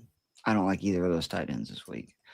Need 2 wide receivers: Jennings, Michael Wilson, Jacoby Myers. Full. This is where I would go Myers and Jennings for me. Jennings. Yeah, they're both, kind of the clear-cut number 1 guys. But Myers just got paid by Jacksonville. Good for him. And then again, Jennings is quietly, he'd been that guy in the last 2 years when given opportunities. And I think Pearsall's supposed to not play this week, right? Again, so that was last I heard. Yeah. Thanks for answering. Forgot to ask you about the quarterback. Goff or Burrow? Goff. Where do you rank Pickens and Sutton between Wilson and Bucky? Where do you rank Pickens? What does he mean? You think when between Bucky? So I would just say it's Sutton's, then Pickens, then Wilson, then Sutton, Pickens, Bucky, Wilson. If you want in an order, I would go Bucky, Sutton, Pickens, Wilson. If that's what they're asking, I'm not really and sure. Goff is a great play today. He really is. He's at home. We know he's much better. He's really good versus man. Gibbs can obviously have a great game, but Pittsburgh's pretty good versus the run. They're awful versus the pass, and they allow the most fantasy points, targets, and receptions to number one wide receivers. And Amon-Ra St. Brown is the number one wide receiver versus man, and they run man at like the second or third highest rate in the league. St. Brown is going to feast today. And again, J-Mo is also very good versus man. Yep. Amon-Ra's been out of tear, man. That ankle good, man. Doesn't even slow him down. He's super good. Need to decide between AD Mitchell, Jalen Coker, Keenan Allen with the championship on the line. Where are you going, Keith? You like AD Mitchell? You said you were a cokehead earlier in the show. Whoa. This is Mason, and I'm sorry. I know this always sounds like a cop-out, but it's not.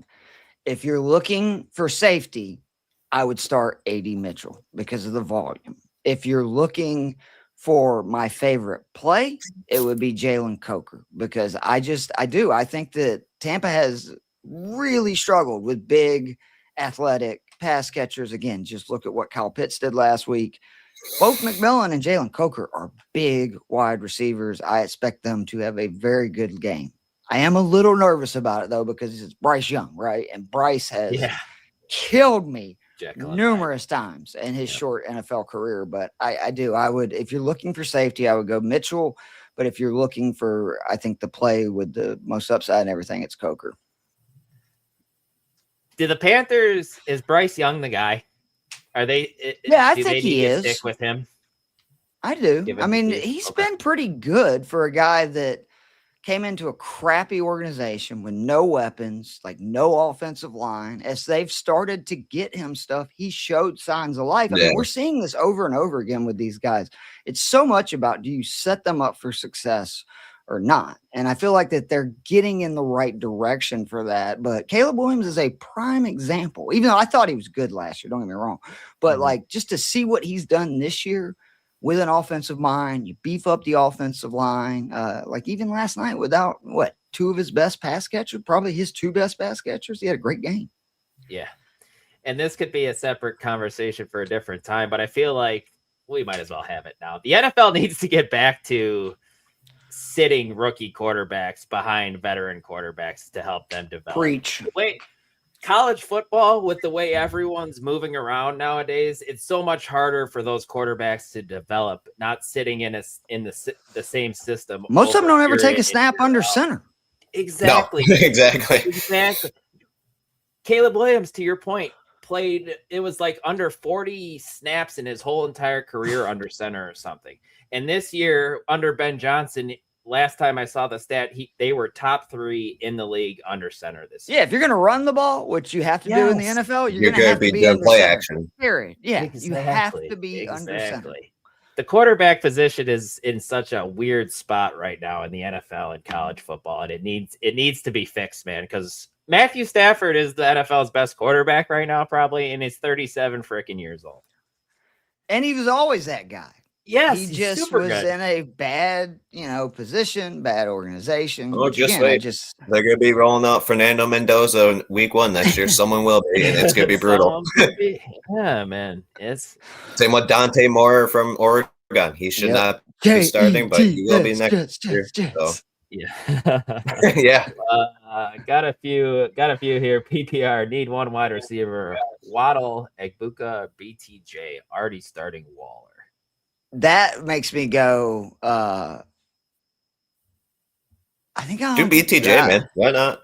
Yeah, I think so. Try it. I was trying to talk myself into Egbuka, but I can't get that back. So yeah, it's tough. And then the kicker question here: Reichard, Gonzalez, or Little? Let's go Little.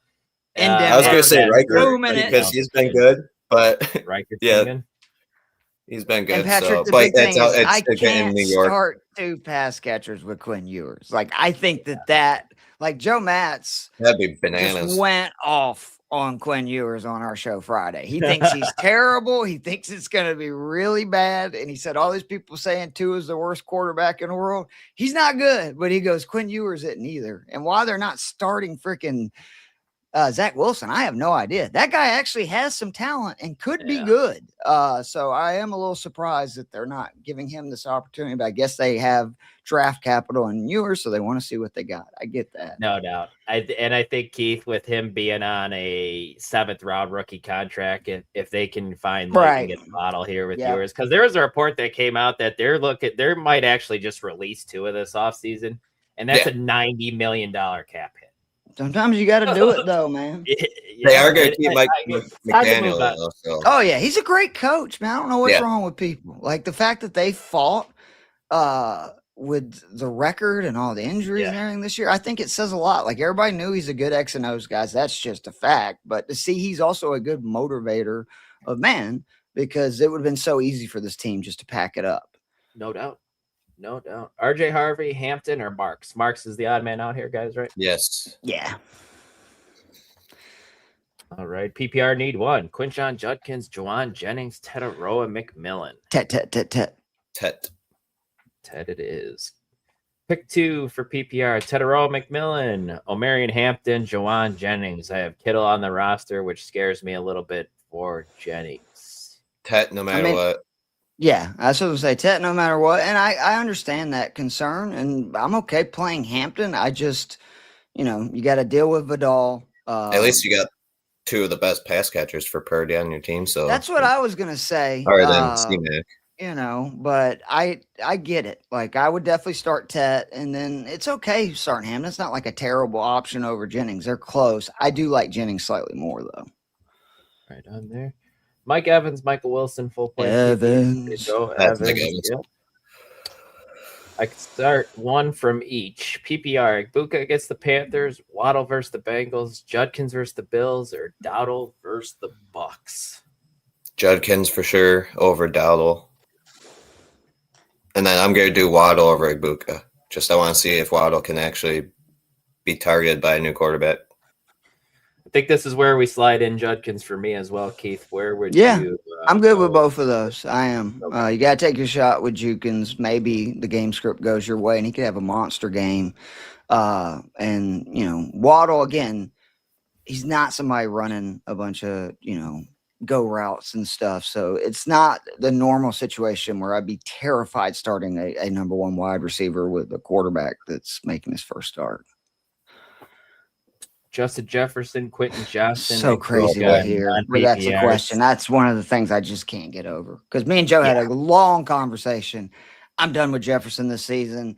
I can't do it. He was saying, $6K DK, it's great value. I'm like, Joe, he hasn't had more than 50 yards receiving since week 4 or something. Since Wentz went out, basically. It's been since Carson Wentz went down. Jalen Naylor's playing better than him. Yeah, exactly. And Naylor's great totally, versus the man, by the way, which the Giants run a ton of today. Again, if you're looking for a dart or in deeper leagues, I would go Ibuka here. I can't. I can't play Jefferson. I hate it. And I'm definitely starting Lamar.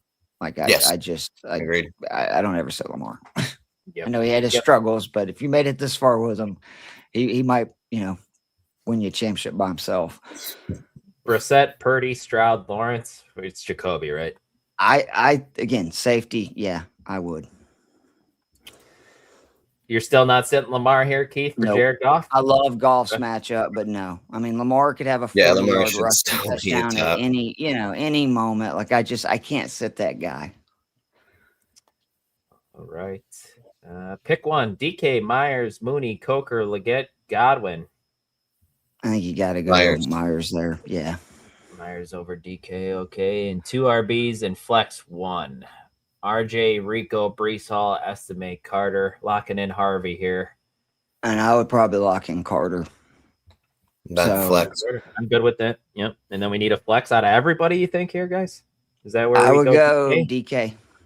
Yeah, I might as well. Flex. Lamar, Joe Burrow, Jacoby, Jared Goff. Again, I love Brissett. He's put them all together. Cozy. I'm not sitting Lamar Jackson. I just can't do it. I couldn't live with it if he ends up having a Lamar game, which he's very likely to have. I couldn't live with it.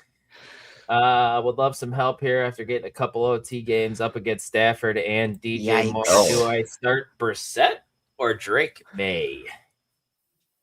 He's up against McBride. Yeah, and they have Michael Wilson already. I would definitely start Brissett in that situation because it's going to lessen the effects. Now the question is, like, is it looking like because of those two guys, if it's you need a big time comeback, I would go May, just because hopefully part of the comeback would be right. Arizona for some reason does not have a good passing day. McBride doesn't go off. Yeah. But Brissett's a safer start, and I like being able to eat into, at least when McBride's getting stuff, you are too. Yep, right there with you. Quentin Johnston or Alec Pierce, wide receiver. We poured one out to Alec Pierce on the Stats You Need to Know show this week. Again, 5. Yeah, it's over with for him. Passes that were completed going 5+ air yards, 2. And believe it or not, this season, I think it's like 42 of his 43 receptions have been 10 air yards or more. Wow. Pour one out for Alec Pierce. It's over. Are we okay starting Quentin Johnston at this point too, or should we send him to the waiver wire here to look at somebody? I would look at the waiver wire. Like, there's a chance Jalen Coker's out there. I mean, maybe AD Mitchell. Mitchell. Even Jaden Higgins versus the Raiders. Like, there's guys out there that I would rather personally have than Quentin Johnston, because again, the Chargers can't block. It's hard to throw when you can't block. No doubt. Yeah, you could have poured out a drink for Quentin Johnston when the 2 tackles went out for Chargers. So Amen. And then last one we got here, guys. This has been a lot of fun, this show. Flex 1 full point PPR. Ladd, Keenan Allen, Jalen Warren. Give me Ladd. Yeah, I would too. I do. I mean, it's just Gainwell's eaten so much into what used to be Warren's kind of safety blanket. He was a really good pass catcher, right? And would get receiving yards, but it seems like Gainwell's taken over that role. Mm-hmm. Agreed there. Guys, this was a lot of fun as always. We're going to jump into Keith's DFS segment. Ike, great having you, my guy. We got one more week here. You'll be here next week, yeah? Yes. Yep. All right. Kyle will be back next week with us as well for the final edition of the Sunday Social. Make sure to check out Ike's injury impact article. That got one more. This one and one more. It's good stuff. Yep. And one more. All right. Love it, Ike. Take care, my friend. See ya. All right, Keith. Oh, why does that do that? It just doesn't want me to be. I try to switch. I try to switch to the 2-person overlay, Keith, now, and I can't go back to it. Probably a good decision. I'm so bad with the technology here. It's not even funny. We're talking to grandpa, so come on, man. I love it, Keith. I haven't done anything DFS wise this week, so I just want to sit back here and listen to you, and you help me build the lineup like you're helping. You're helping everybody else here. So yeah, what do you got here this week for DFS, my friend. So again, this is cash. Okay, I don't really mess around with GPP MME. Me and Joe Matz had a long discussion about this on Friday. I'm gonna take the layup. I'm gonna start Jacoby Brissett in every lineup. He's 5,300. My main goal in cash is to make sure my players get 3 times their salary. If they can get 4 or 5 times their salary in points, even better.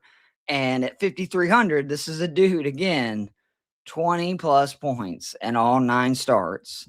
And he's basically hit 4 times his salary every week. And his price isn't going up, which is why one day I would give anything to be able to have a conversation, be off the record with the people at DraftKings that make those decisions. Because I don't understand how the pricing works. My only assumption at this point is that he doesn't have huge ceiling games, right? Like, because that's what I was talking about. It's like 20 to 24 points, and that's it. To where somebody like Jackson Dart, who again has scored like 18 points or more, he's had games in there where he has 27, 28. And I think that's why their price goes up more than him, but I'm not going to overthink it. I'm going to take the layup. And there's a lot of good matchups. Like, you could talk me into Jared Goff. I like that in GPP, rolling with Goff, St. Brown, and Williams. Like, that's a great stack. Bryce Young, again, is a really good option for GPP, and I actually don't hate him for cash.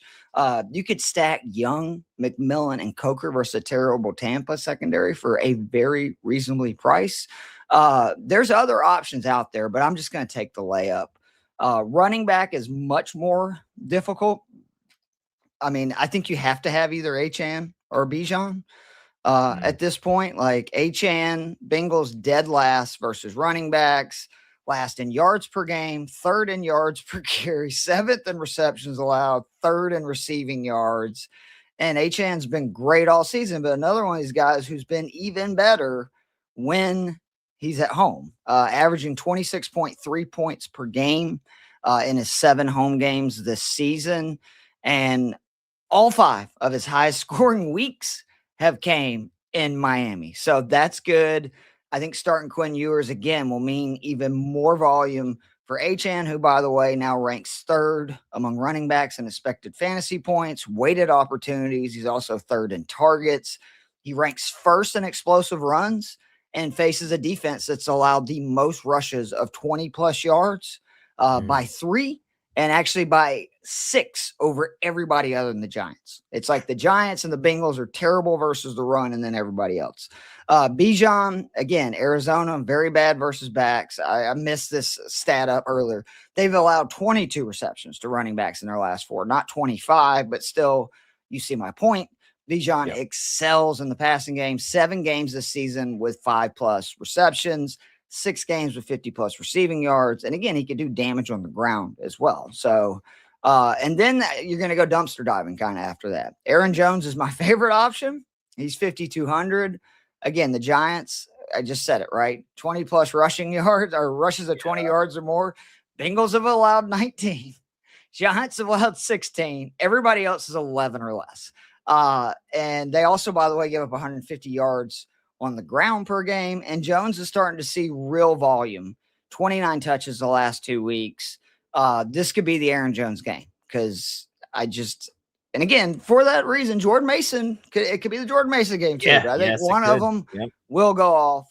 Kind of the same deal with the other 2 guys I'm going to mention, which is Audric Estime, which that is my choice at 5K, or Evan Hall at 4,600 because the Jets are so bad versus the run right now. It's crazy. I mean, so running backs have scored 8 times on the Jets in their last 3 games, and they've really struggled with running backs catching passes, which that is why I like Estime. Again, in very short work last week, he caught 3 balls for 30 yards. And the Devon Vele being out is great for Olave. It's great for Johnson. It's great for their running backs. That's 25 targets over the last 4 games. So essentially 6 per. That's got to go somewhere else. And I think Estime has a great chance to be that option. That's it for the backs. That's kind of like where I'm at is I want to get, if you can get Bijan Achane, I couldn't quite get it because of a guy named Trey McBride we're going to talk about in a few minutes. But if you can get them both in there, it's a great option. Nico Collins, another guy that I probably can't play very much because of his price, but I love him. Since Stroud's returned 3 weeks ago, back being the alpha wide receiver that we all know he is, despite only averaging 4 receptions and 7.5 targets over those 4 games, he's averaging over 100 yards and 21.3 fantasy points per game. Just Mr. Big Play all over again. And the Raiders over their last 5 have allowed 58 receptions for 701 yards and 6 touchdowns to opposing wide receivers. So when I say they're not good, they're not good. And again, CJ Stroud, much better at home. He's averaging 20 fantasy points per game at home compared to, his overall. Where I love is these 2 guys right in the middle. Jamison Williams. Again, I'm on Ross St. Brown on another week with I didn't really want to play Achane. And I didn't really, Bijan, and I didn't really want to play McBride. He would be a lock start for me. But because of his price, I'm going to take the other option with Detroit, which is also an elite guy versus man. That's Jamo Williams. Again, St. Brown's a better play. They both shred man defense. Pittsburgh runs man at one of the highest rates in the NFL. And Jamo is averaging almost 21 points per game over his last 6 with a donut in one of those. So in reality, it's like 24, 25 points per game. Mike Evans, 6,300, I think is the best play of the day. I expect that Carolina Tampa Bay game to have a lot of points. And I know he's better versus man than zone. Carolina runs zone at one of the highest rates in the NFL, but I don't care. Like, I don't. Like, Evans is going to see volume. We saw it last week. He came right back, and Baker's like, I'm going to throw it to you 12 times. Caught 6 passes for over 100 yards. So I like him. And then there's 2 great options that are cheap. One is AD Mitchell, who we talked about, 4,500. Volume is king. What's up, Dave Eddy? Mitchell's 22 targets, 16 receptions. Again, the 195 yards, 48 fantasy points over his last 3. Leads all the other Jets pass catchers by a mile. And I just really like the fact that in Cook's first full start, Mitchell was peppered with targets. And I expect the Saints to score on this really bad Jets defense, meaning they're going to be throwing it. That's very good for AD Mitchell. But I'm a cokehead, I told you guys. And for 100 less, you can get Jalen Coker versus Tampa Bay. He's just been really good as of late. Like, scored double digits 3 of the last 4, touchdown each of the last 2 weeks.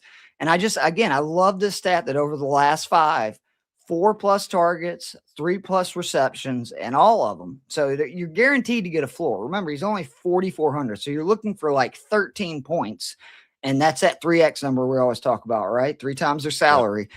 I expect it to be much more. That is a dreadful, dreadful, dreadful pass defense right now. So, again, the reason I'm not playing Amon-Ra St. Brown in a lot of lineups, or why I can't have both Bijan and Achane, is that man, Trey McBride. Okay. Yeah. If you view him as a wide receiver, right? Like, he would still be an insane value at 7,600. I mean, he's scoring 9 times and 9 Brissett starts. I just want to add, he scored all 5 times in 3.5 years with Kyler Murray. That's insane. Wow. He's seen 9+ targets in all 9 Brissett starts. He's seen 10+ in 6 of them. He's averaging 24.5 points per game. And what's great is I think he's going to be a little under-owned, because people will go, man, the Falcons, they're good versus tight ends. The hell we are. We've just been very lucky and avoided elite tight ends. You say, well, what do you mean, Keith? We played George Kittle his first week back, right, from an injury. He saw 2 targets. That was it. But the best tight end we played this season, Tyler Warren, he had 8 receptions for 99 yards, okay, on 10 targets. So don't worry about the matchup. McBride is he's just a beast. And he just did it against the Texans, okay? If he can do what he did against the Texans, he'll be fine versus my Falcons. Trust me. If you want to go cheaper, Kyle Pitts, 5K. London coming back makes me think this is not like the greatest play in the world, but it's hard to say that he's not a good option. I mean, he's 5K. Right. He's finished tight end 6 or better in 4 or 5 Cousins starts, and the numbers are huge. I mean, 44 targets, 33 receptions in the 5 games that Cousins has started this year. And Arizona's really bad versus tight ends. And then if you're going cheap, you got Theo Johnson, 3,700. If you take away the Eagles games, which I know people are like, why are you going to take it away? Because they're so good versus tight ends. Tight ends don't ever do anything versus the Eagles. He has scored 10+ points in every start of Jackson Dart but 1. So right. He's a really safe play. Like, he is. He's going to get 10 points. But obviously Waller and Greg, was it, how do you say it? Dolch? I think it's Dulcich. Dulcich. So Waller and Dulcich, man, that's where the value's at this week. And one of them is in every lineup, because Waller's 3,500. Yep. 2,500 for the guy that I can't pronounce his name. And this Bengals defense, again, worst defense against tight ends in the history of fantasy football. Waller has scored 7 times in just 6 games. 7 times in just 6 games. And how do you say it again? I'm struggling so bad. No, you're good. Dulcich. Yeah, retard. So Dulcich, he scored 13.7 points. The last 2 weeks, that's with Waller starting. So I think both of those, and I think I don't want to bring this up because Isaiah likely laid an egg, but remember all those great stats I gave you last week about number 2 tight ends, where they were averaging right at 4 receptions, like 35 yards. So I'm just saying, they're not bad options. That also free up to get more of those big guys in there. And then the defense this week, it's 2 teams for me. One is the Bengals, 2,500 versus Miami. They have scored 33 points on DraftKings over their last 4 games. They scored 23 points in their first 10. They have turned it around a little bit. And Miami, by the way, again, is starting Quinn Ewers, which if you ask Joe Matz, he is not a fan. And Joe's very smart. I call him Joe the Brain Matz for a reason. Yep. He loves Miami. And by the way, Cincinnati over the last 4, 11 sacks, 8 forced turnovers. But my favorite defense is the Chargers, 2,400. It's so rare. It was like the Texans. I can't remember who they were playing a couple of weeks ago where they were in this like 2,200 range. And I was just like, well, this is an automatic start. When you get one of the best defenses in the league, I don't care who they're playing. Like, I really don't. I'm going to play them because normally you're dumpster diving between like the Falcons this week because they're playing Arizona, but like the Raiders and like these teams that are just awful. And you know they're not going to do anything. Like if they don't score a touchdown, they're not going to get any points. This Chargers team, like during their 3-game winning streak, has just been phenomenal, man. They have sacked the quarterback in their last 7 23 times and forced 13 turnovers. And again, they've only allowed 20 plus points once over 7 games, which that is insane, man. Yes. And this team the Chargers have right now reminds me, like, this is a Jim Harbaugh team. You can see it too. Like, they are all bought in. They know that they can't really do much on offense and that, like, they just want to fight you, basically. Like, it turns into a fist fight every week, and they look like they're loving it and thriving in it. And I'm telling you, there ain't no team in the AFC that wants to play that team in the playoffs because they're going to punch you in the mouth like they are. So I love the Chargers and Bengals. So this week, again, take Brissett, take the layup. Yes, it's probably only going to be 20, 24 points, but I'll take it at a guy 5,300. Play either Bijan or Achane if you can play both. Good for you. I can't figure it out. And then again, you want to play one of the Saints running backs or Aaron Jones, the receivers. If you can find the money for St. Brown, again, just dream matchup. Pittsburgh, most yards, most targets, most receptions. They play man in top 5 rate, and St. Brown is first in the NFL and points per target and points per route run versus man defense. But, oh, by the way, his little brother, Jameson Williams, is 6, and he's considerably cheaper. So that's also a good option. Love Nico Collins at home versus the Raiders. A little concerned about that game. Again, make it out of hand, and then, you know, how much are they doing? And then the two that I love in that middle price round, you know, J-Mo and Mike Evans. And then I love playing either Coker or Mitchell. Like either Coker or Mitchell is in every one of my lineups. I actually don't mind playing both of them when, again, if you want to try to get, you know, a St. Brown in your lineup along with, you know, one of those running backs. And then, of course, Trey McBride, who, again, I just think he's an automatic start. He's been so good in the 9 games. And then the defense, or you also remember Waller, if you want to play him and be cheaper. And then the Bengals Chargers. Like, that's pretty much it. It's a smaller player pool than normal. So we'll see. That's either a really good thing or a really bad thing most weeks. Love it, Keith. Man, that's great stuff as always. Also, make sure to go check out his DFS cheat sheet over at fantasy6pack.net. That's always great stuff as well. Keith, before we wrap it up, we do got a couple questions here. Mm-hmm. Hey, guys, this is my starting lineup. Good enough to win it all. I'm ahead in the matchup right now. Stafford, Achane, CMC, London, Higgins, Evans, Parkinson, Patterson, Saints D. Love that lineup, man.